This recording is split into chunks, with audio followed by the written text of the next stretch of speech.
السلام عليكم غالياتي، واش راكم؟ ان شاء الله تكونوا بخير ومهنيين. انا في نعمه والحمد لله.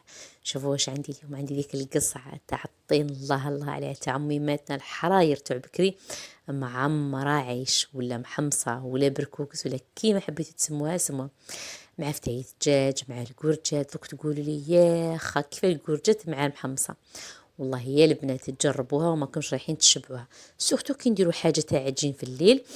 من الأحسن أنه نرافقوها بالخضروات، ما تقولوا ليش ما طيبش معها، تجي معها والبطاطا وكل شيء، ما نميكسيها ما والو. قبل ما نشوفوا لا فيديو، الصلاة والسلام على النبي العدنان. جام لا فيديو خياتي، وما تنساونيش اللي مش مشترك نقول اشتركي وفعلي زر الجرس باش يوصلك كل جديد.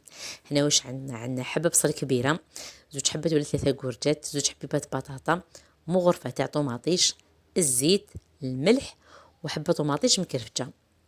هنا نقلو كامل المحمصه تاعنا على قانيها، نخلوها تقلى في خاطرها، ومن بعد باش نزيدو لها لي زيبيس المتبقين. عندي نص مغرفه فلفل عكري، نص مغرفه كركم، ونص مغرفه تاع توابل، يعني تاع راس الحانوت. كل وحده تستعمل واش تبغي. راس الحانوت هنايا كما نقول ميساجات يوليو يوصلوا. دوك نكمل خياتي دقيقه برك.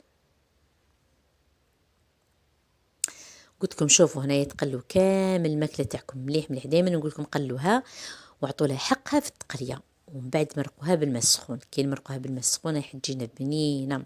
هذا واش يليق في هذا البرد. راكم تشوفوا خياتي، ها هو البرد، هاي السخانه، ربي يجيب العافيه. هذا مكان. شوفوا هنا نمرقها ونخليها تطيب على خاطرها كما يقولوا. من الأحسن هذو العجاجن نديروهم بكري وتعشوا بكري كما يقولوا. العشاء المبكر راه صحي، خير من نخلوه حتى العشاء ناكلوها وبعد نرقدوا ويبدا الإنسان منتفخ وحالته حاله. هنا شوفوا خياتي، هنا ندير على جهه واحده اخرى شويه ماء، ندير فيه مغرفه تاع زيت وقريصه تاع ملح، ونطيب فيه المحمصه تاعي. هنا لازم نوعيه تاع المحمصه تاعكم تكون شابه. انا استعملت السيم.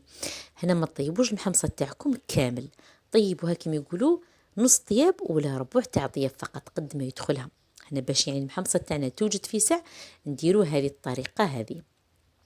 كي طيب المحمصه تاعنا غير شويه نقطروها. شوفوا كيف بقات محافظه على القوام تاعها وبقات مزربعه، يعني ما تعجنتناش. كي نديروا لها الزيت ما راهيش حتى تعجن، وديك القريصه تاع الملح ما تجيش صامته. نقطروها ورجعوها في المرقه تاع الدجاج تطيب، تجي بزاف شبه هذه العفسه هذه هاك. وخلوها تكمل طيابها على قانيها كيما هكا. واللي عنده العيش كيما القبايل المساكين ربي يحفظهم يديروا بزاف العيش في كيما نقولوا حنا في الاوقات البارده هذه. حنا غير مع المحمصه كيما هكا وما طلقناهاش.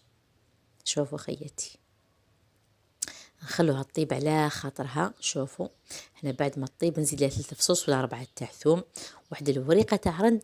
تقولوا لي علاه درتي لها الرند؟ بزاف تجي ذيك الريحه، كيما تعرفوا العجاجين فيها الريحه بزاف عفوا، وتبقي اللحم بزاف. هنا درت انا كان عندي غير كركاسه ودرت هذيك الوريقه تاع الرند، جات بزاف شابه بها. شوفوا هنايا تجي هايله، صدقوني جربوها ما كنتش رايحين تندموا عليها. طفيت عليها وخليتها تجمرت وسربيتها. شوفوا شهيتكم في الجنة.